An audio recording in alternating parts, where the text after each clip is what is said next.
There's a specific sound a diesel engine makes right before the hydraulic system gives up. Not a bang, not a scream, a groan, like the machine is losing its breath mid-load.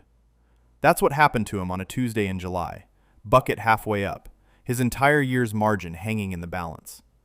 The John Deere came out of the dealer's bay with a diagnosis that felt like a verdict. Relief valve assembly shot. Whole valve block grenaded. $12,000. Maybe more. But before he signed that note, he looked under the hood himself. What he found cost $15. Now, to understand why this matters, you need to know what he was up against. His farm was 640 acres of Kansas, paid off. No debt on the land, no debt on the equipment, no debt on anything. That was his philosophy. Buy used iron, maintain it yourself, run it until the iron can't run anymore. Never finance anything. Debt is a cracked block waiting to happen. Once it starts seeping, it doesn't stop until the whole thing's ruined. He'd built that farm on that principle. His father had too. The tractor was a John Deere 6400, mid-1990s, with maybe 8,000 hours on it. It wasn't new. It wasn't flashy. But it had never given him real trouble until that summer. It handled the loader work, the heavy lifting, the kind of constant strain that wears on equipment, and it had held up, until the hydraulics started to fail. Now, here's the thing. It was July, peak harvest. The window to get the crop in is maybe 3 weeks, and those weeks are everything. Lose those 3 weeks, and you lose the entire year. You don't make the margin back. There's no bonus season. It just doesn't come. A tractor down during harvest doesn't cost you a day of work. It costs you thousands in lost productivity, maybe tens of thousands if the window closes. That's the trap. The dealer knows it. They know you can't afford to wait for an independent shop to figure it out. They know you can't afford to have that iron sitting idle while they order parts and take their time. So they tell you, bring it in, we'll take care of it. And you bring it in. And the diagnostic fee hits first. $500 just to tell you what's wrong. Then the real bill lands. $12,000, maybe more. You've got a choice. Finance it or lose the harvest. He stood at that crossroads that July afternoon, looking at the invoice the dealer handed him. The hydraulics were failing. That part was real. The pressure was dropping under load. The system was bleeding out. And the tractor was slowly getting weaker every time he tried to use it. But before he signed anything, he had a thought. A thought that maybe, just maybe, the dealer's diagnosis wasn't wrong so much as incomplete. So he made a decision. He pulled the tractor out of the bay, drove it home, and backed it into his shop. Alone. No one watching. No one telling him what to do. And he started to look. The first thing you do when you pull a machine into your shop is you kill the engine and you listen. You let it tick and settle.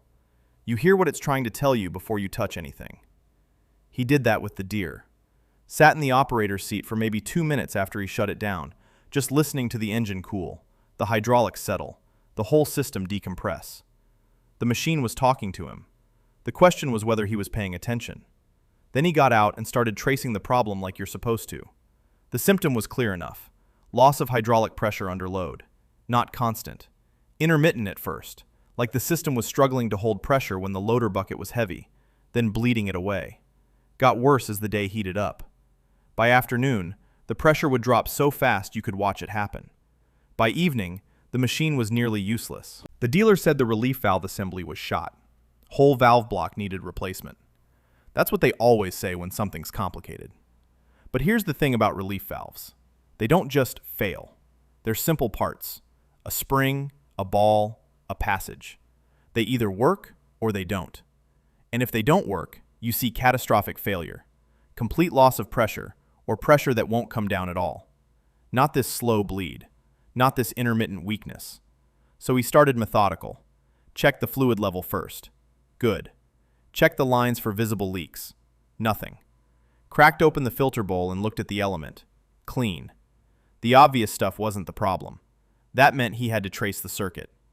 He pulled out the original operator's manual that came with the tractor back in 1994. Most mechanics don't bother with those anymore. Dealers work off diagnostic software now, symptom databases, Quick fix trees that tell you what to replace when something goes wrong. Faster that way. More profitable that way, too. But the manual had something the software didn't. It had the schematic. The whole hydraulic system laid out like a circuit board.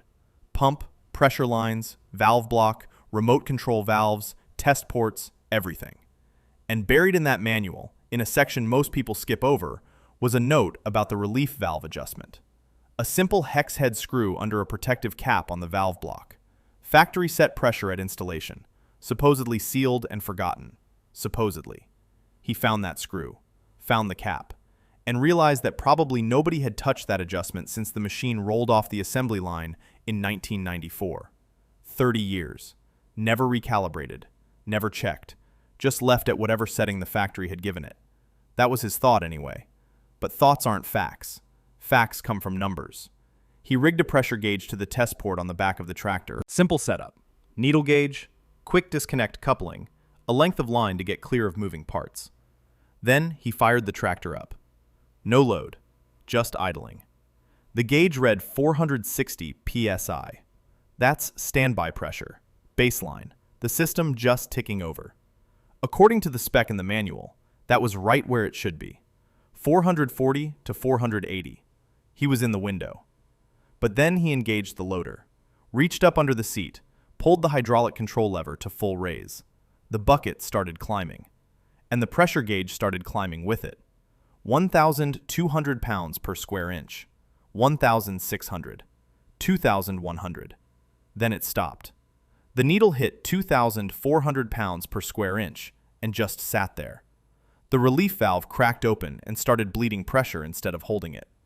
According to the manual, under full load and deadheaded, meaning the bucket was fully raised and the system was completely blocked, the pressure should climb to 3,000 pounds per square inch minimum, maybe 2,900. His gauge was showing 2,400, 600 pounds short. The relief valve wasn't broken. It was set wrong, too low, bleeding off pressure exactly when the system needed it most. Now, a relief valve is simple. Most people think hydraulic systems are complicated, but they're not.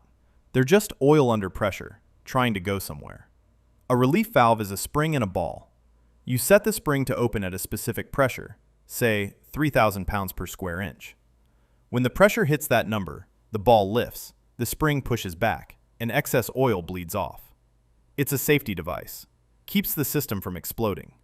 But if that spring is set too loose, if the adjustment screw got turned or the spring weakened, the ball opens too early. At 2,400 pounds per square inch instead of 3,000. Then every time you need power, every time you put a real load on the system, that valve cracks open and dumps pressure. The tractor gets weaker. The hydraulics can't hold. That's what was happening here. The dealer saw a symptom and made a diagnosis. Pressure dropping under load equals relief valve failure, equals the whole valve block needs replacement. It's the kind of thinking that works fast. It's profitable thinking. Because a new relief valve cartridge costs maybe $15, a whole valve block costs $1,200 to $1,500. Labor to remove it, install it, test it, another $1,000, maybe more. Suddenly, you're at $12,000. But the dealer never connected a pressure gauge, never actually measured what was happening. They heard the symptom and wrote the prescription.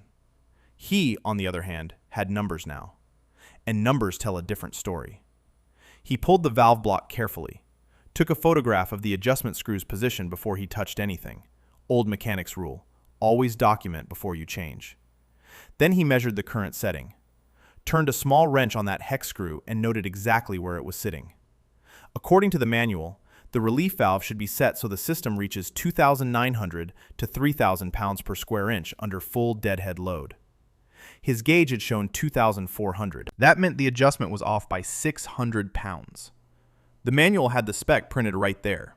Standby pressure, 440 to 480 pounds per square inch with no functions active. Relief pressure, 2,900 to 3,000 pounds per square inch when fully loaded and deadheaded. Simple, clear, numbers you could trust. And it dawned on him. Somewhere in this tractor's history, someone had serviced the pump. Maybe replaced it. Maybe rebuilt it. And whoever did that work either didn't know to reset the relief valve to spec or didn't bother. left it too low. And for 30 years, every time someone used that loader, the system was bleeding pressure instead of holding it. The dealer's diagnosis wasn't wrong about the symptom. It was wrong about the cause. They saw a machine that couldn't hold pressure and assumed the valve was broken. They never asked whether the valve was just set wrong. That's the gap. That's where the real money lives. In the difference between broken and miscalibrated, between replacement and adjustment. He had the answer now. The question was whether he could actually fix it without breaking something else. The first thing he did was order a backup relief valve cartridge. $15. Didn't need it. He was pretty sure he did. But you never work without a safety net. Old mechanics rule. Have the part before you need the part. That way, if something goes sideways, you've got options. Then he got to work. The adjustment itself was straightforward. Remove the protective cap. Use a small wrench. Nothing fancy, just fits the hex screw. Turn it incrementally, a quarter turn at a time. You don't force it. You don't guess. You turn it slow and let the machine tell you when it's right.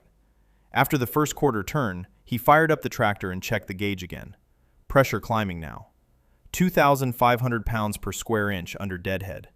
Closer. Not there yet. Another quarter turn. Checked again. 2,650 pounds per square inch. He was in the ballpark. This is the part most people don't understand about mechanical work. It's not about being smart. It's about patience. About listening to what the machine's telling you.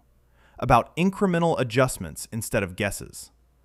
The difference between a mechanic and a guy with a wrench is the guy with a wrench thinks he can force the answer. The mechanic knows the answer is already there. He's just calibrating to find it. He took it slow. Quarter turn, check. Quarter turn, check. By the fourth adjustment, the needle was climbing to 2,850 pounds per square inch. Then 2,900. Then 2,950. He backed off one quarter turn. Let it settle at 2,920 pounds per square inch. That was it. That was the number. Inside the spec. The relief valve was now set where the factory intended it to be 3 decades ago. Total time so far? 40 minutes. Maybe 45. Then the real test. He pulled the tractor out of the shop and drove it to the hay barn where he'd set up an actual work scenario. Loaded the bucket with hay bales. Raised it full height. Deadheaded the system on purpose. Held the pressure for a solid minute, watching the gauge. The needle stayed at 2,920 pounds per square inch. Didn't waver. Didn't bleed. Held steady. He could feel the difference in how the tractor responded. The hydraulics weren't struggling anymore. The bucket climbed smooth and strong. The system held. The machine was talking to him again, and it was saying it was whole. Total cost? $15 for the backup cartridge he never used, and the time it took him to turn a wrench a few times. Call it an hour's work, all in.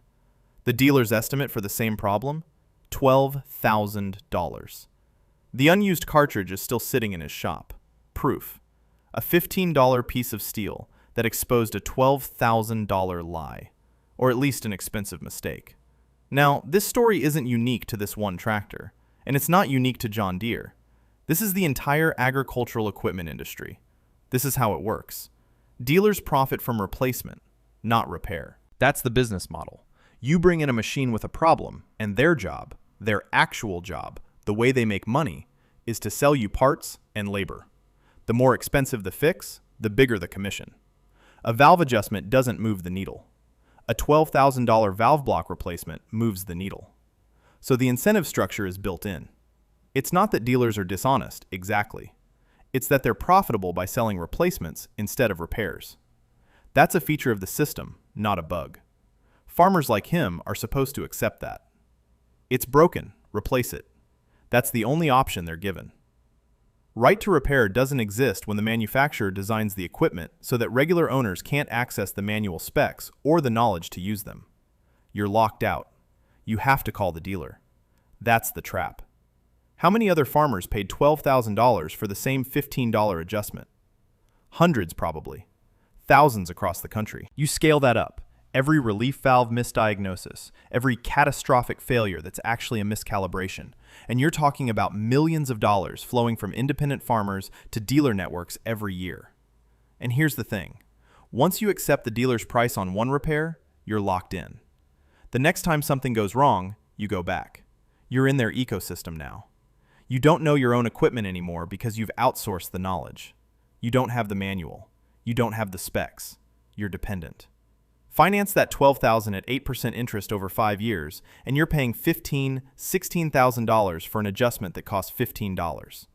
That's your entire profit margin for the year. Gone. Before the harvest even comes in. That's how farmers lose their farms. Not all at once, not dramatically, incrementally. One expensive, necessary repair at a time. His farm survived because he refused to outsource his problems to someone who profits from keeping him dependent. His father would have done the same thing. That's not sentimental. That's survival. The farm that can fix itself outlasts the farm that can't. The tractor ran another 5 seasons after that adjustment. 5 more seasons. No relief valve replacement. No catastrophic failure. No $12,000 invoice. Just a machine that worked because someone took the time to read the manual and trust his own hands. That's what's at stake here. Not just money. Independence. The dealer didn't lie, exactly. They just didn't look deep enough. Or maybe they did and chose the profitable path anyway. Either way, the result was the same. A farmer facing a $12,000 invoice for something that cost $15 to fix. But the real reckoning isn't about this one tractor. It's about what this story reveals about the whole system. See, the system is designed so farmers feel helpless. It's too complicated. Let the pros handle it. You hear that from dealers every time something breaks. And for most farmers, by the time their equipment needs serious work, they've already accepted it. They don't know their own machines. They don't have the manuals. They don't have the specs. They've outsourced the knowledge, and now they're locked in. The dealer has a financial incentive to sell replacements, not repairs. That's not a coincidence. That's the entire architecture of the relationship. A valve adjustment takes 20 minutes and doesn't move the profit needle. A $12,000 valve block? That moves it. That pays for the service writer's lunch, the shop overhead, the dealer's commission. So when someone comes in with a symptom that could be a cheap adjustment or an expensive replacement, which diagnosis do you think gets written? This farm's tractor proved the machine wasn't broken. It was misconfigured. Just set wrong. And that matters, because it changes everything about how you understand the cost. If he'd paid the dealer, it would have been $12,000. If he'd financed it, and most farmers would have because they don't have $12,000 sitting around, it would have been $15,000, $16,000 over 5 years. That's his entire profit margin for the year, gone before he even harvests. That's how farms die. Not suddenly, not dramatically, slowly. One expensive repair at a time. The cost of dependency isn't just the money, it's the knowledge. Every time a farmer pays a dealer instead of learning the machine, they lose a piece of independence. The next problem becomes harder to solve alone because you've outsourced the knowledge. Eventually, the farm becomes a customer of the equipment company, not the owner of the equipment. You're renting the machine in everything but name. This is why old iron survives. Because someone refused to let it become disposable. Because someone opened the manual. Because someone trusted their own hands more than they trusted the invoice. The tractor is still running today, still doing the work it was built for. The only thing that changed was one screw turned a few quarter turns, and the willingness to read a manual nobody else bothers with anymore. That's it. That's the whole difference between independence and dependence. The tractor sits in the field today, hydraulics holding steady, no dealer invoice required. But here's what lingers. If this fix works and it's this simple, how many other unfixable problems are actually just miscalibrations? How many farmers paid for replacements when adjustments were possible? And more than that, why have we accepted a world where farmers have to sneak around their own equipment to keep it alive? Subscribe if you believe the old ways of fixing things aren't sentimental, they're essential.